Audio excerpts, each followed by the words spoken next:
আজকে আপনাদের সাথে হারিয়ে যাওয়া একটি পুরনো দিনের রেসিপি শেয়ার করব। গুড ইভিনিং এভরিওয়ান, শতাব্দীর কিচেনে আপনাদের সবাইকে স্বাগত জানাই। আজকের রেসিপি ডাল নারকেলি লাউ। রেসিপিটি বানানো যতটা সহজ, খেতে ততটাই সুস্বাদু। যে কোনো নিরামিষ দিনে বানিয়ে ফেলতে পারেন।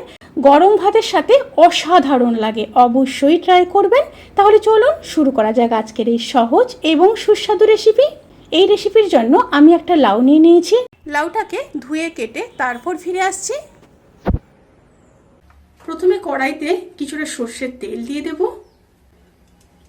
তেলটা গরম হয়ে গেলে 150 গ্রাম মুগ ডাল দিয়ে দেব। মুগ ডালগুলোকে খুব ভালো করে আগে থেকে ধুয়ে নিতে হবে। এর থেকে 2 মিনিট লো টু মিডিয়াম স্টিমে মুগ ডালগুলোকে ভেজে নেব। মুগ ডালগুলোকে খুব ভালোভাবে ভেজে নিয়েছি। এবার ধুয়ে কেটে রাখা লাউগুলোকে দিয়ে দেব। লাউগুলোকে এইভাবে লম্বা লম্বা করে কেটে নিয়েছি। এখানে লাউ আছে 1 কিলো। 1 কিলো লাউতে আমি এখানে 150 গ্রাম ডাল ব্যবহার করেছি। লাউয়ের সাথে ডালটাকে খুব ভালোভাবে মিশিয়ে নেব। পরিমাণ মতো লবণ দিয়ে দিলাম। আবারও খুব ভালোভাবে মিশিয়ে নিচ্ছি। ভালোভাবে মেশানো হয়ে গেছে।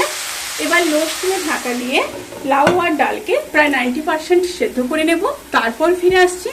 আর এখানে জল দেওয়ার একদমই দরকার নেই। লাউয়ের জলে লাউ এবং ডাল দুটোই সেদ্ধ হয়ে যাবে। দেখুন লাউ থেকে কতটা জল বেরিয়েছে। মাঝখানে মাঝখানে কিন্তু 2-1 বার অবশ্যই নেড়ে নেবেন।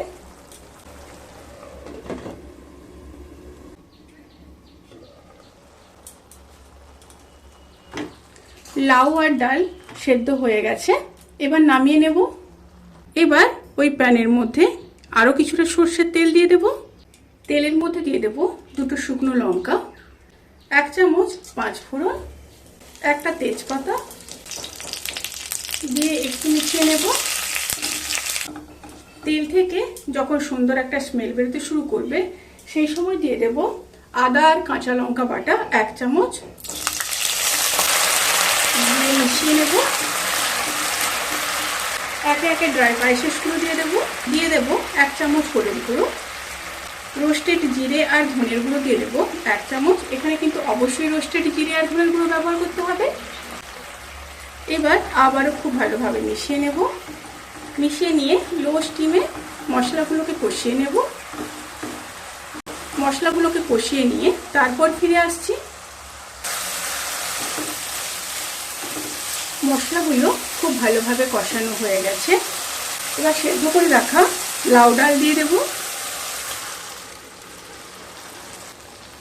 দিয়ে খুব ভালোভাবে মিশিয়ে নেব।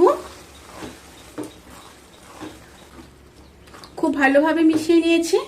এবার দিয়ে দেব ওপর থেকে বেশ কিছুটা নারকেল কোড়া আর দিয়ে দেব ফ্রোজেন মটরশুঁটি। এটা অপশনাল, আপনাদের কাছে যদি না থাকে তাহলে স্কিপ করতে পারেন। দিয়ে আবারও খুব ভালোভাবে মিশিয়ে নেব। মিশিয়ে নিয়ে 1 থেকে 1.5 মিনিট লো টু মিডিয়াম স্টিমে রান্না করে নেব। রান্নাটি প্রায় হয়ে এসছে। এখানে আমি নারকেলের পরিমাণটা বলতে ভুলে গেছি। এখানে 4 চামচ নারকেল কোড়া আছে। এবার উপর থেকে বেশ কিছুটা ধনেপাতা দিয়ে দেব। 1 চামচ চিনি দিয়ে দেব, অবশ্যই দিতে হবে টেস্ট ব্যালেন্স করার জন্য। 1/2 চামচ গরম মশলার গুঁড়ো আর দিয়ে দেব 1 চামচ ঘি। এবার খুব ভালোভাবে মিশিয়ে নেব। ভালোভাবে মিশিয়ে নিয়েছি। এবার গ্যাসের ফ্লেমটাকে অফ করে ঢাকা দিয়ে 10 থেকে 15 মিনিট স্ট্যান্ডিং টাইমে রেখে তারপর সার্ভ করব। রেসিপিটি কেমন লাগলো প্লিজ কমেন্ট করে জানাতে কিন্তু ভুলবেন না। যদি ভালো লেগে থাকে তাহলে সাবস্ক্রাইব করে পাশে থাকা বেল আইকন প্রেস করে নোটিফিকেশান অল করে রাখবেন। তাতে করে আমি যত রেসিপি দেব সমস্ত লিঙ্ক আপনাদের কাছে পৌঁছে যাবে। আপনারা সবাই ভালো থাকবেন, সুস্থ থাকবেন, সাবধানে থাকবেন। আজকের মতো এই পর্যন্ত। পরের ভিডিওর জন্য অপেক্ষা করুন। টাটা।